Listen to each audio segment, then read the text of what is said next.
Hey, we back. I'm here on Karuta, and again, continuing with our theme, we did a video on trade ads, then we did a video on buying a card. Today, I'm doing a video on pricing a card.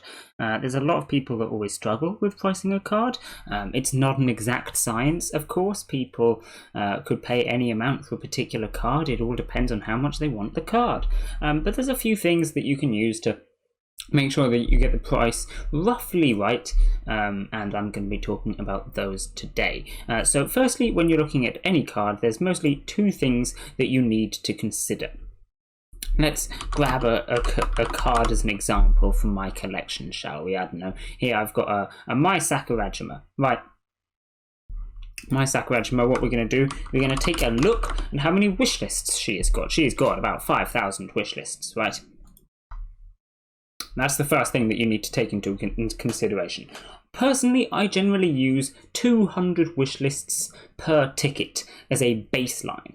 Obviously, this doesn't work for every card. It doesn't work for a lot of cards, but that is like my general initial estimate of a card's price. So if we just quickly do the maths, you can find that 5,000 wish lists divided by 200, that is 25. So that means I would price this around 25. Now, we've got a couple of other things to take into account to determine if that price is actually good. Firstly, the print number. This is a high print. High print is anything above 1,000. Mid print is anything between 100 and 1,000. Low print is below 100, and if you're lucky, single print is below 10. But we're not going to be talking about single prints too much today, partly because they're almost impossible to price.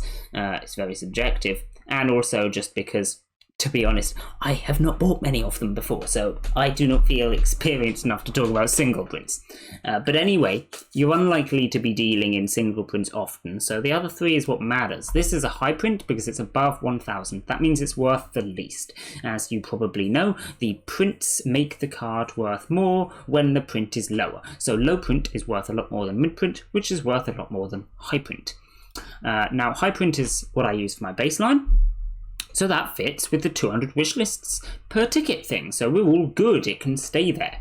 Now we have E3. Generally, the addition makes the price worth more if the addition is high. So E4 is worth more than E3.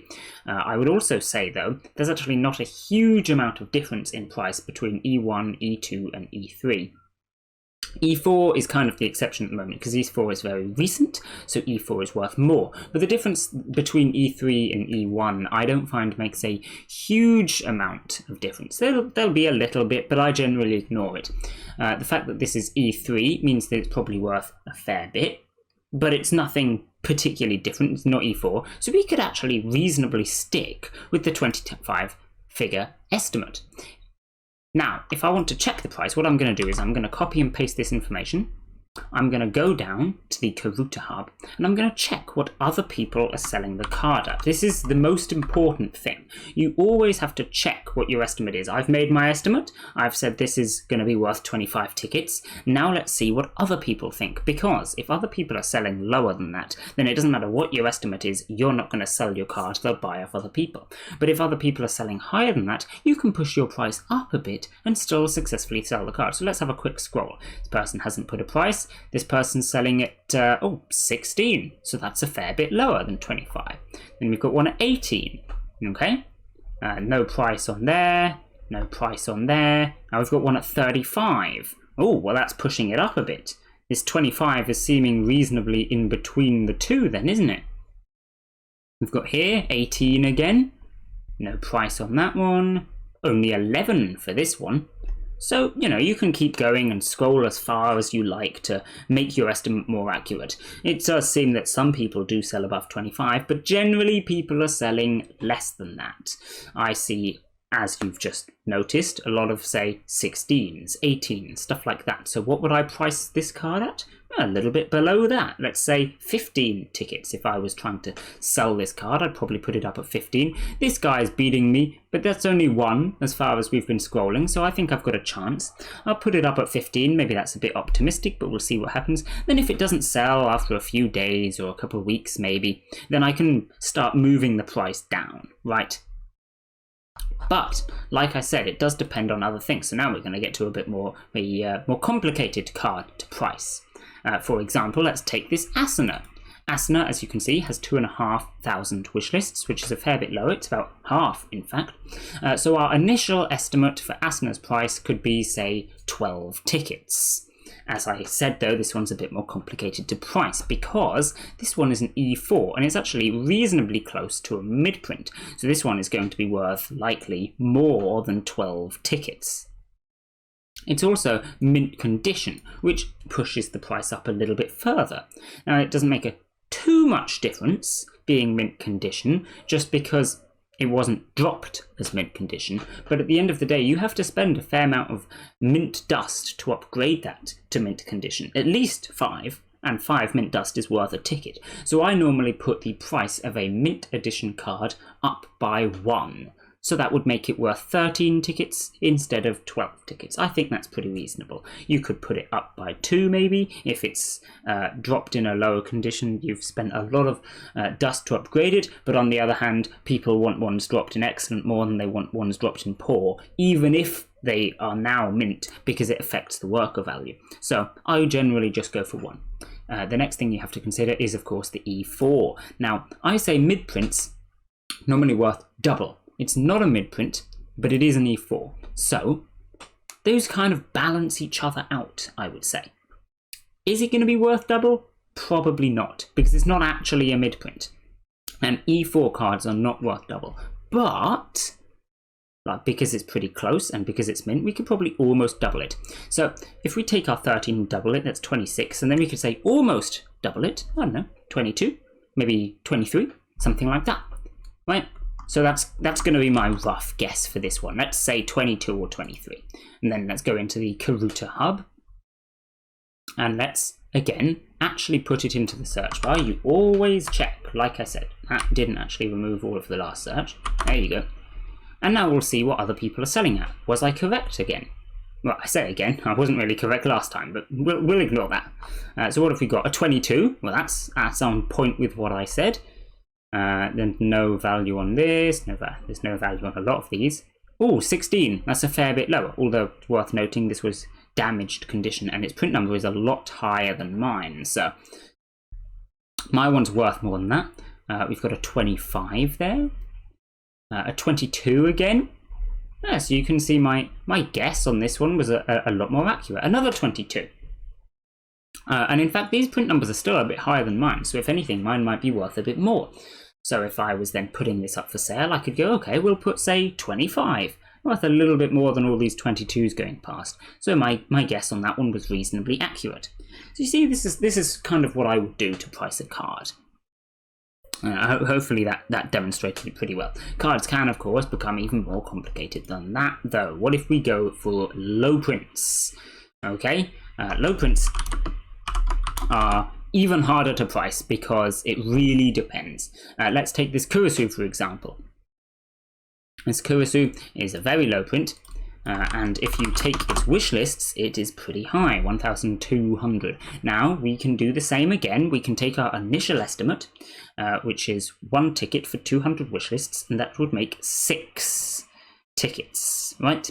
Now, I say low prints are normally worth 10 times what the initial estimate is worth, which would make that 60 tickets as opposed to 6, right?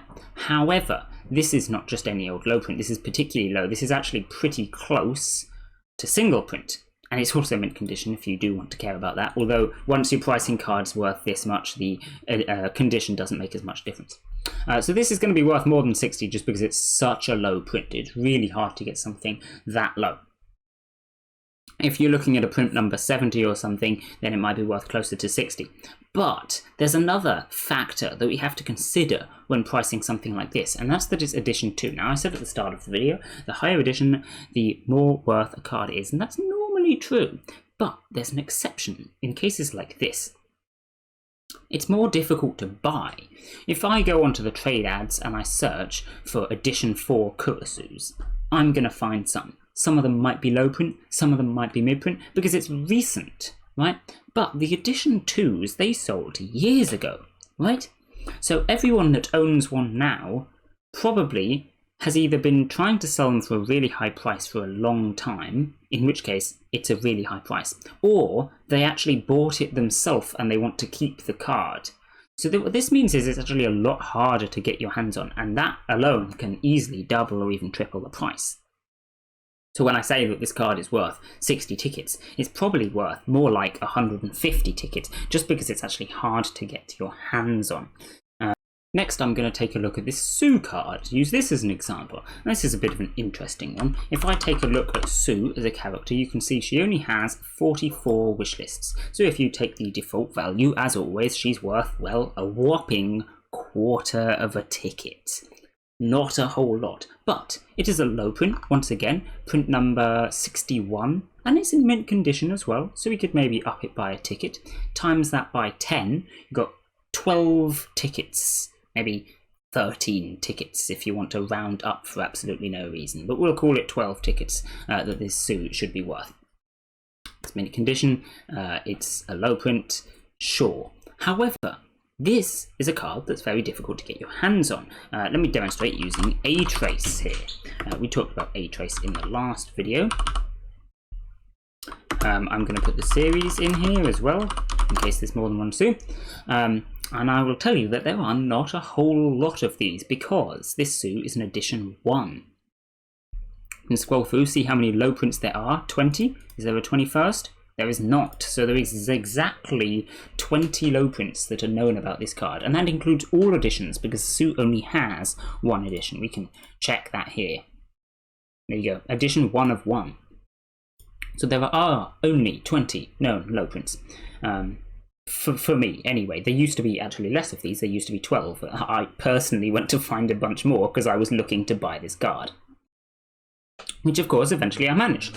But it is without a doubt rarer because there are not many low prints. Also, it's older. We talked just a minute ago about edition 2s being worth more because they're harder to find. Edition 1s, the same applies. Everyone that owns these cards is probably collecting this series and therefore is not planning on selling it, which makes it quite difficult to get. So despite the fact that my initial estimate is pricing this at about 12 tickets, I can tell you now what I actually paid for this card was 30 tickets, which once again is triple the price of the initial estimate. The same rules as the Karuta apply there.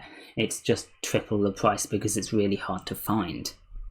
Next, we're going to be talking about some low wishlist cards. We've talked about how to price high wishlist cards, but as I've said, I use the 200 wishlists per ticket rule as a baseline. So how do I price something worth less than 200 wishlists? Well, like with the Sue, I just declared that it was worth a quarter of the ticket and went from there, but that wasn't super accurate in the end anyway because it was a low print. So what do we do? Well, here's something to consider.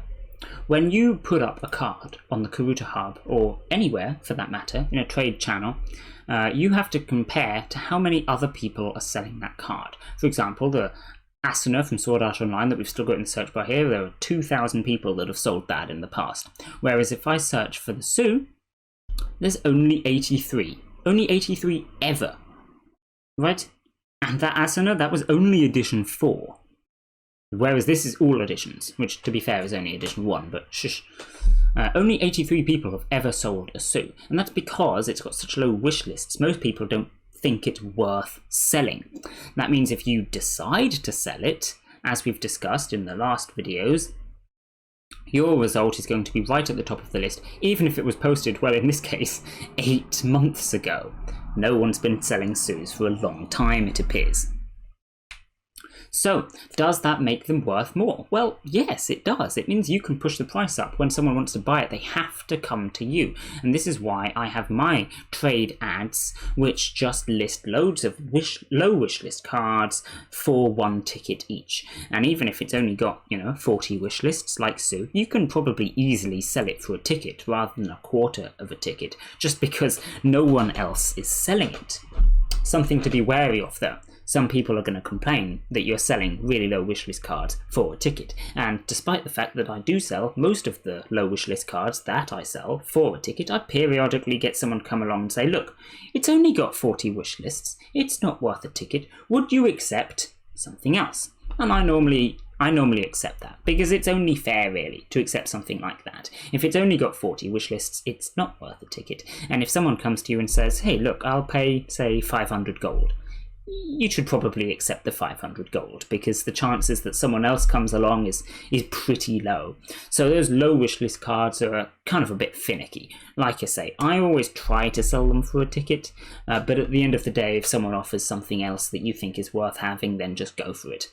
If they're really low wish lists, then you could quite easily sell them for just double burn value or something like that. So there you go. Next, we're going to talk about cosmetics. Cosmetics also obviously change the cost of a card. None of the cards that I've used as examples so far have had cosmetics, but I can show you this Rio, for example, who does have some cosmetics and is also a low print. Let's try and price this now. The cosmetics first, because that's what we're actually trying to talk about here. The cosmetics, we have a mystic die, a gem frame, and it's white morph, white die as well, although to be fair, you would be surprised how little the colour of the die affects the price of the die. Normally, it's very similar. Buying a white mystic die costs a lot more than buying another colour die, but renting it is about the same, really. But the white morph does make a difference. So what have we got? If we can have a look at KCI as well here. We can see we've got, here's the die, it is Mystic. We've got case files as the frame, and we have the white morph as well. It's also got a trim, but realistically the trim doesn't make any major difference. I would just ignore the trim. So how much are these things worth? Well, Mystic dies pretty much, at the moment anyway, are worth about 60 tickets. In order to buy one, it's going to cost you more like 65, but once it's put on the card, it's not worth any more than that anyway, so I would just say go for 60 tickets. The gem frame, well, that really depends. You're going to have to check how much the frame is worth. Most of them are worth around 1,000 gems, but some are worth more, some are worth less. Quickly, to demonstrate how I check the price of a gem frame, I always search from Karuta and I put one frame and then the thing, and then you will see how much people are actually trading it for, which I think is more valuable than how much are putting ads for it for, because people will often wrongly price gem frames. Mostly they'll put them at a price that's too high, and then it'll take them forever to sell them. So looking at what people actually trade it for, I think is more valuable, because you can do that anyway, so you might as well. So here we have 1,250, 1,150, we've got 1,000, 92 tickets. You kind of need to be able to do a quick conversion in your head, but that's going to be about, what, 1,150 gems or something like that. 1,170, we've got 105. So you can see most of these trades, I would say, are averaging around 1,200 gems. Right? Ish. Just a random estimate off the top of my head, but I think that's reasonably accurate. Something like this is going to be exactly 1,200 gems at the current exchange rate, as is this. This is going to be a little bit less, but some people are paying a little bit more. Like, it's about 1,200 gems. We can then convert that into tickets, which, as you've just seen, is about 100 tickets. So we've got about 100 tickets for the case files, about 60 tickets for the die, and then we could say maybe 10 tickets for the morph, something like that, because it's a white morph. Does that make a huge amount of difference always? Sometimes, sometimes not. It's a bit ambiguous, really. But if you add all that up together, you get about 170 tickets, and that's just for the cosmetics. Now, I can tell you now that that's more than half the cost that I paid for this Rio. This Rio in total cost me 260 tickets. We'll just do a quick guess on whether that's worth, shall we? Just because we're pricing cards at the moment anyway. So this Rio has 740 wishlist. You can divide that by 200 and then round it up to 4. It is obviously in mint condition because of all the cosmetics, so we can add another one for that, go it up to 5. It's a low print, so we're going to multiply that by 10. It gets us up to 50. It's only an E3, so it's not as hard to find as the E2s and E1s, so I'm not going to really factor anything in for that, but it is, again, a particularly low print, so that can push up the price a little bit more. Now, we've just worked out that I paid 90 tickets for it, so the fact that I've just valued it at a fair bit over 50 makes sense. We're not going to be doubling the price because it's not quite that low, and while I wouldn't double or triple the price, I would put it up. We could value her at maybe 70 tickets. So then you go, well, then that means you overpaid. And yeah, to be fair, I did. I don't think that paying 260 for this card was really worth it, but I wanted the card, so there you go. I would say this is probably worth about 240 tickets, something like that, including the cosmetics, obviously. And potentially I could sell on the cosmetics to get some of that money back if I wanted. I'm considering it as it happens. And if I was to do that, I would attempt to sell them for about 170 tickets. Would anyone pay that for them? That is something that I cannot answer you, unfortunately. While I think the cosmetics are worth that much, I have not got too much experience with selling cosmetics separately. So you're welcome to give your opinion on that if you like in the comments. Now, to end off today, we're just going to quickly talk about a slightly cheaty way to figure out all of this yourself if you want, because if we go back to Kaching bot, they have a command for this. So if I take a KLU that we have here, apparently I was searching the flash emoji, we can have a look at the money bag. Is it going to put it on? It's not. Okay. Let me just retype that then. And then put the money bag on. There you go. Get KCI card code. So let's run that. And it'll then tell me how much this card is worth in tickets. And we can judge whether we guessed correctly or not. So what does it say? It says the card is worth 50 to 150 tickets. Well, that fits within the guess that I made. It's a pretty rough estimate because it is, in fact, a low print. And to be fair, Kaching is not so great at pricing low prints. But the guess that we made is within that price range. The Mystic Die, it's put at just below 60, which is pretty fair. It hasn't put the price of the frame in because it doesn't know how much each frame is worth, so we can add on our 100 tickets to that, and then it prices it at 100 to 200 tickets, plus the price of the frame makes 200 to 300 tickets, and so our rough guess there of 240 is pretty much slap bang within that estimate. The 260 that I paid, also pretty much slap bang within that estimate. They average out between pretty nicely. I think if you assume the prices in the Trade Hub are the actual truth, then my guesses were a little bit more accurate than the bot, but at the end of the day it's about as accurate as I was, so using it is perfectly reasonable. However, they come with a couple of caveats. The bot does not have a whole lot of common sense, so for example it doesn't realise things that, like, Genshin characters are always worth more, as are, like, HoloLive characters, for instance, and Sword Art Online ones are worth a little bit more as well. Things like that the bot isn't going to take into consideration. Also, it's not very good at pricing low prints. It managed it with that Rio, it seems. Managed a reasonable job with that one, but a lot of the time it's going to be a fair bit off. So you do have to be careful when using it for these. In fact, when it gets a card that's too expensive, it will just tell you it cannot price the card. For example, if I tried to price my Kurisu, it will just tell me that it can't price it because the card's worth too much. Which is pretty fair, I think. At the end of the day, like I say, it's not an exact science, and even the bot cannot really figure it out. The main thing to do is just to search on Karuta Hub for what the other people are selling the card for. But even doing that is probably faster and more helpful than going and asking people what cards are worth. You will see that on the help channels of the Karuta Hub. The most commonly asked question in things like bot help is how much is a certain card worth. And while that's perfectly respectable, people trying to make sure they get the right price, I think it's a lot easier to just check for yourself in the trade ads or with the bot or by making a guess yourself. And once you get used to selling cards, you'll be able to make more and more accurate guesses, take your averages from the trading ads more leniently, and you'll be selling cards for some good prices. At the end of the day, I would generally advise you to price things higher than they are worth if you are selling, and then slowly move the price down if it doesn't sell quickly enough. Because a lot of the time, if you do price the value higher than it's worth, which to be fair, most people do, you're simply not going to sell. And you want to keep selling as much as possible if you want to keep making tickets. So there you go. Anyway, this ended up being pretty long, so I'm going to end this video here, and hopefully you get how card pricing works now. Hopefully that was a good bit of help. So, bye!